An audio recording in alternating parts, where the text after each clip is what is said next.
But today is the first day that I've done my hair in 30 days, that I put makeup on in more than 20 days. So we're feeling good. We're going to talk about this clinical experience. So yeah, let's go.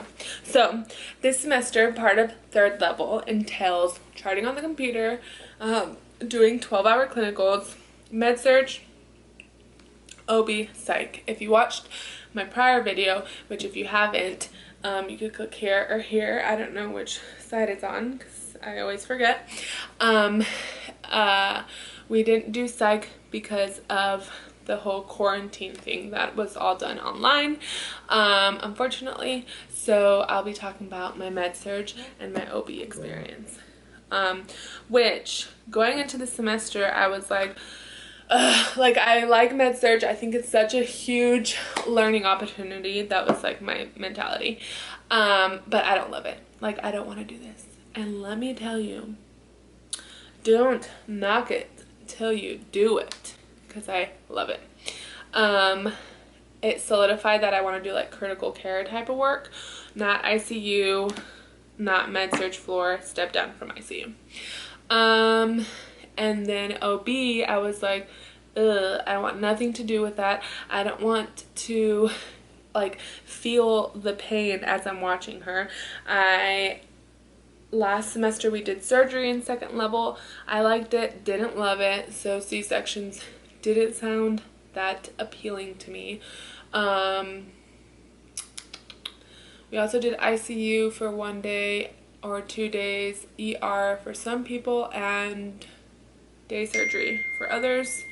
They weren't really that big of experience. But for med-surg, on our first, we did a total of 7 days on med-surg. 6 because the 7th one we couldn't do. 4 of the days were with one clinical instructor. The other 3 were going to be, or the other 4 were going to be, yeah, the other 4.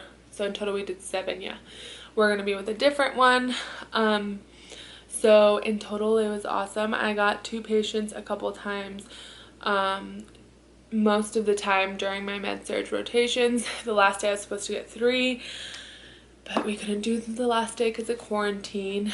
My patients were pretty easy and good. Easy isn't the word, manageable is the word. Did a lot of med passing, did a lot of new skills, put in a catheter. I finally did one of my goals for this year, and that is say yes to everything, and put in a catheter, successfully did a couple IVs without being like, no, I don't want to do it. Being brave about it and being assertive, even though deep down inside I'm not always assertive. Like sometimes I don't even want to be assertive, but I just pretend because then I'll like build courage to do it. Stuff that I know. It's not that I don't know it, I just don't, you know, I chicken out. So the days that we did the days that we did med-surg, I'll start with that. So my first 2 days on med-surg, my first day I had a stroke patient, and we were there for 8 hours, charted head to toe, did everything. What's wrong? Shh, it's okay. Charted head to toe, charted nursing notes, did everything myself. The nurse was there if I needed to ask questions, if she needed to sign something that needed to be scanned, if the person was on telly, stuff like that. And if the pharmacist called, if the doctor did rounds and something changed, they're the ones that get the orders, so they would give us the orders, stuff like that. So that was nice. Being the actual nurse is so exciting.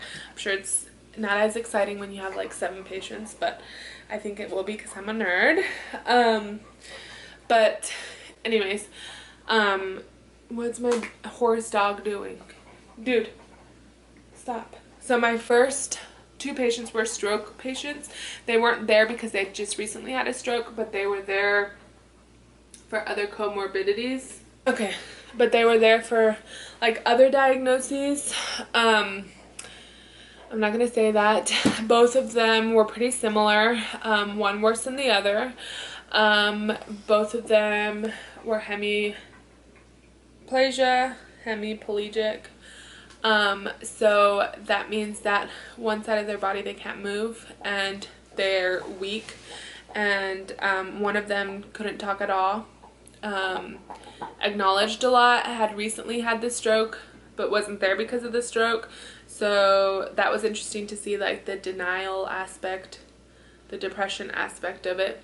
So those were nice because you have to pretty much do a lot for them.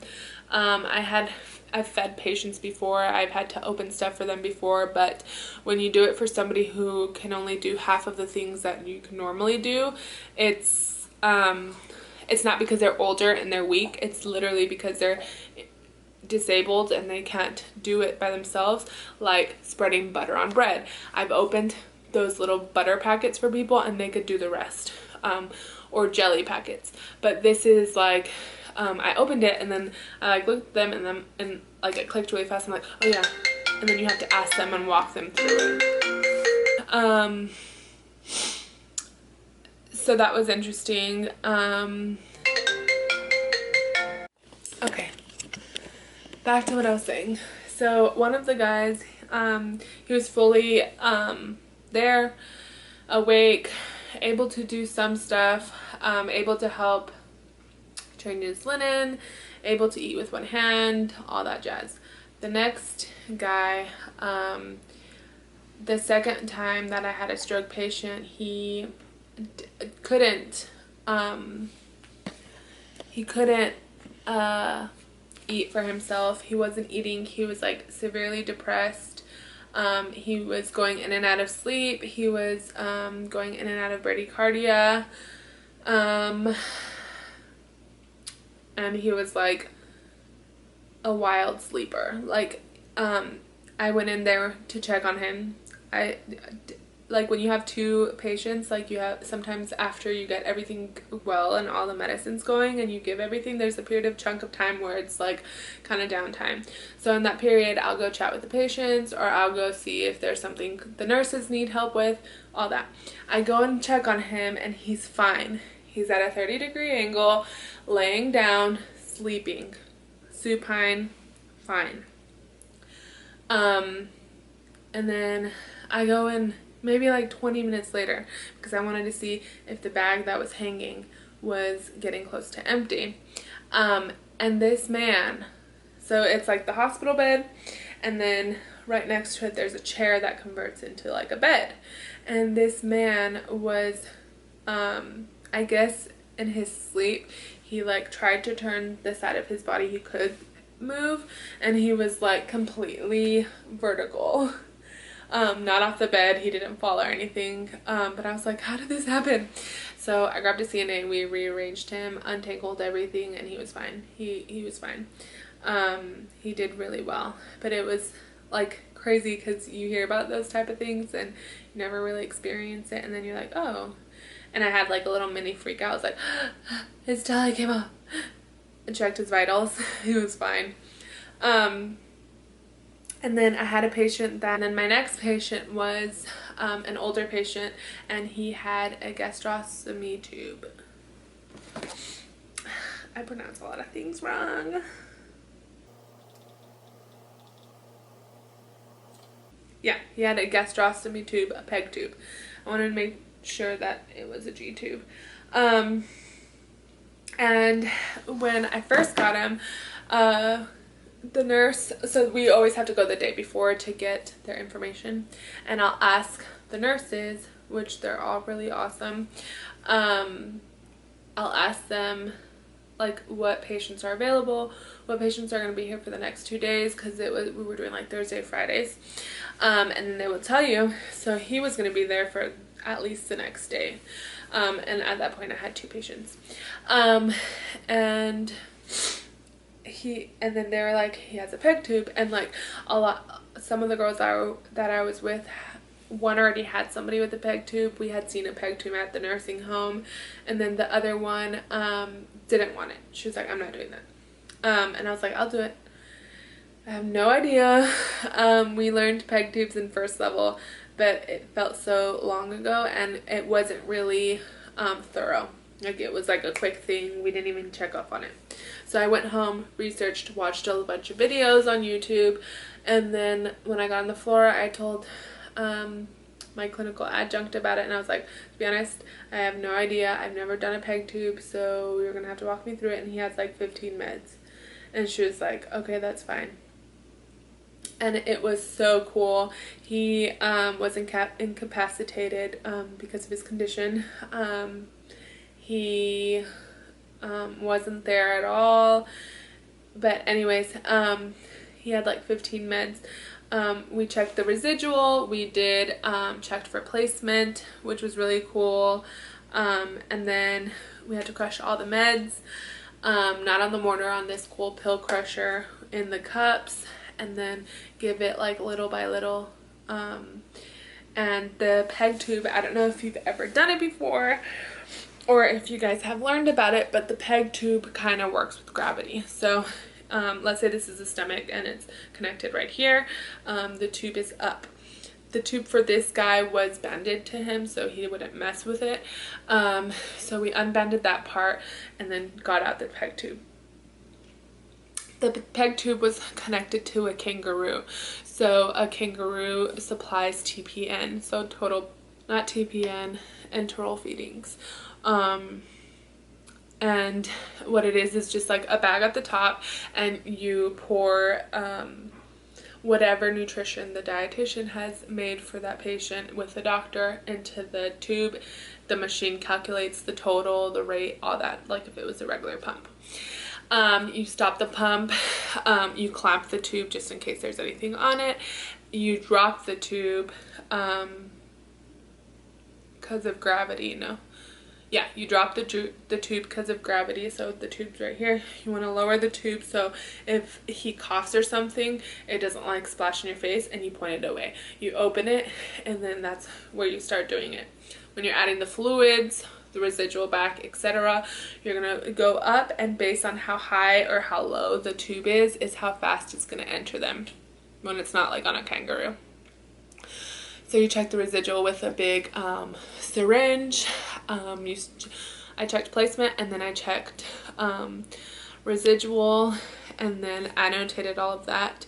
And then I had sterile water in 1 cup, and then I would pour, I mixed that with all the meds in individual cups, and then poured, and then kept going.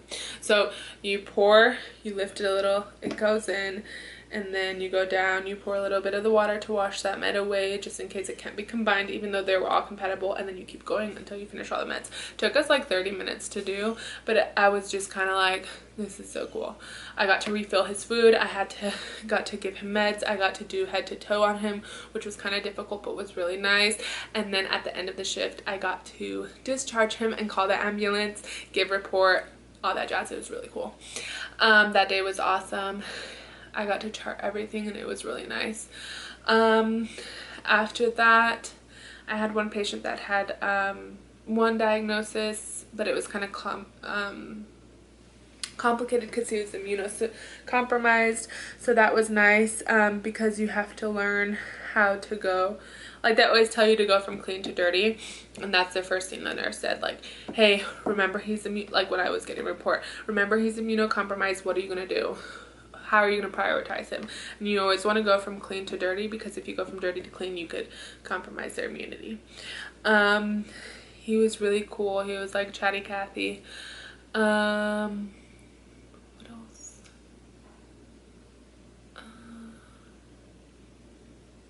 But yeah, I did that. I did peg tube, suppositories, catheter, in and out. Hung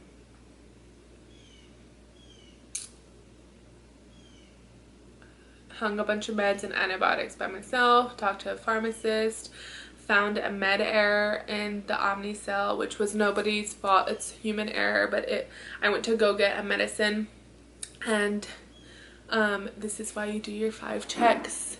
You don't cut corners, okay? Once you do the 5 checks, like, a bunch of times, like, that's all you're doing, even when you're trying to be efficient. Like, you're checking.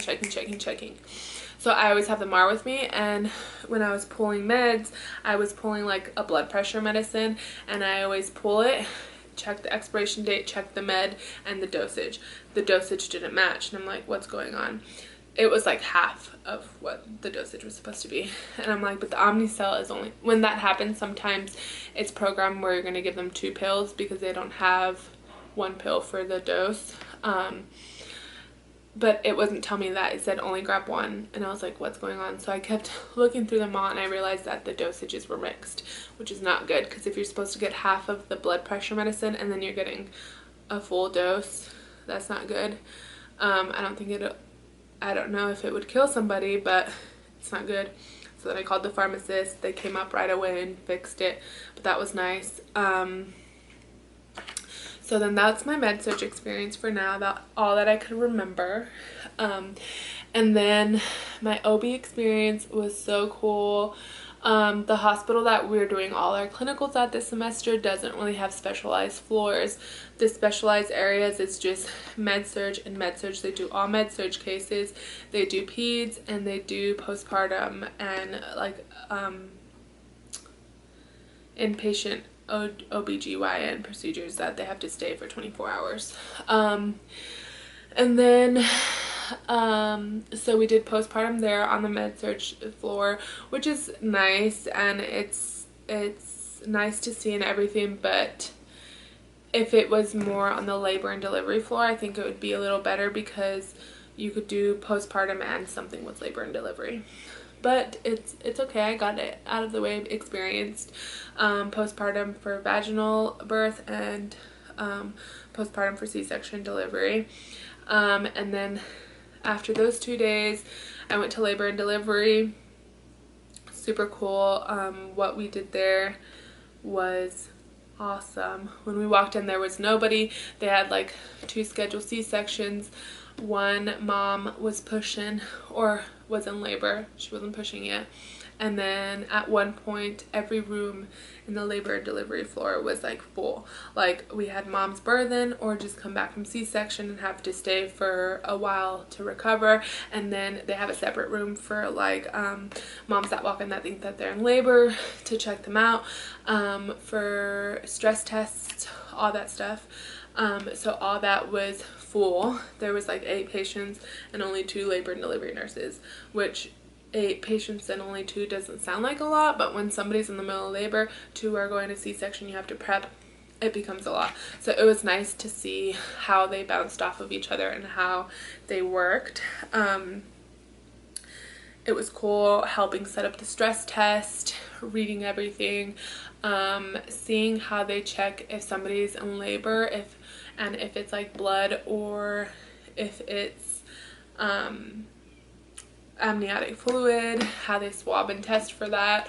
And then we did the C-section, which was really cool, because the mom, she was a multipara, and during all her other births were C-sections, so they open her up and they take out the baby. It's a really cool moment. The baby's a little preterm, maybe like a week. She was induced, and well, her C-section was scheduled like at 39 or 38 weeks, and so the baby had a lot of cervix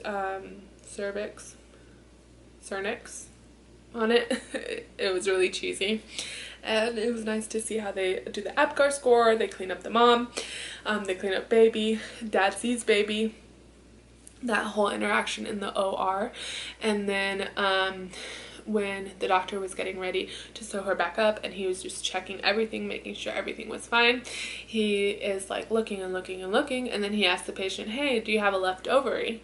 And she's like, no, they took it out because I had a cyst. And he was like, well, what kind of cyst was it? Was it a teratoma? And we were all like, what? And then she's like, yeah. And he was like, okay, yeah, you have one on your right ovary. Do you want me to remove it? And she's like, yes, please. So he removes it. He puts it on like a little metal tray, and the surgical technician showed it to us. And the teratoma was like this big. If you don't know what a teratoma is, I'll put a picture somewhere. It had hair, it had skin, it had teeth. The hair was like all dirty, I guess because of everything in the body or being in the ovary, and it looked like old gum, like when you pull it after it's been in your mouth for a long time. It looked like that. It was nasty, but it was so cool. And then she went to recovery, and we helped when she came back. She had bleeding issues, and that was really nice to see how the nurses were handling it, staying calm for the patient and the family, and also seeing how scary it is, how a patient can go from being fully wide awake to being like almost out of it because of blood loss. They gave her medicine so she could contract, her uterus could contract and stop the bleeding, and that was really cool. We saw them call the doctor. And then the other patient we saw that day was a mom giving a vaginal birth who had a meconium stain. She went into like a labor and was 5 centimeters like at midnight, and she didn't give birth till like 3 in the afternoon. And they had to pop her water. When they popped her water, you could tell that it was meconium stained. And then like literally from the moment they popped the water, called the doctor, to the baby being out was like less than 15 minutes. And the doctor wasn't there yet. One of the nurses was busy, so it was just us nursing students, 2 nursing students, and then the nurse. So I didn't know this. Why didn't I connect these two, the dots? But when you're doing a vaginal birth, everything still has to be sterile, like if it was in the OR. So we had to set up a sterile field. That was cool. Make sure the mom was clean, get everything ready for where the baby's gonna be, call the nursery, call the doctor, wait for the doctor. When the doctor comes, open the gown him, make sure that everything is where it's supposed to be. The mom ripped a little bit, so he had to stitch her up. It was just really cool seeing the whole process. Lots of liquid. They completely transform the room and then transform it back, and it's so clean. Lots of bed linen changing when you're in labor and delivery, like a lot. So yeah, that was my labor and delivery. The nurses were super sweet, super nice. Do I want to do labor and delivery? No, but did I like it? Yes. But yeah, that was my experience this semester at clinical. If you have any questions with what I did, if I remember anything at all, I'll put it before the ending. But thank you for watching this video all the way through if you've made it till now. I know it's kind of a crazy, weird video because I had that back footage and then I'm talking about this, but I hope it gives you a little bit of insight on my semester and how it went. My camera's battery died. I'm nervous, or it warmed up too much. I'm nervous. I was saying that I'm nervous and excited for 4th level, but I think I'm ready and I could handle it, or at least I have the tools to handle it. So that's why I'm excited, but I'm nervous because I know it's going to be a lot by ourselves. So a lot of confidence that I have to dig through and receive. More patience, faster pace. So it's going to be so nice. I am excited. If you are new here, thank you for watching all the way through. If you're not subscribed, go ahead and click that subscribe button, and I'll see you in the next video. Maybe I'll do like a gardening video. I think my next video might be like a military spouse during quarantine, like the things that have changed and things that I want to talk about. I don't know, we shall see. But I'm gonna go make dinner. My husband has been fishing a lot, and so have I with him, but I stayed home today and edit these videos to try to get it up. Bye. See you guys in the next one.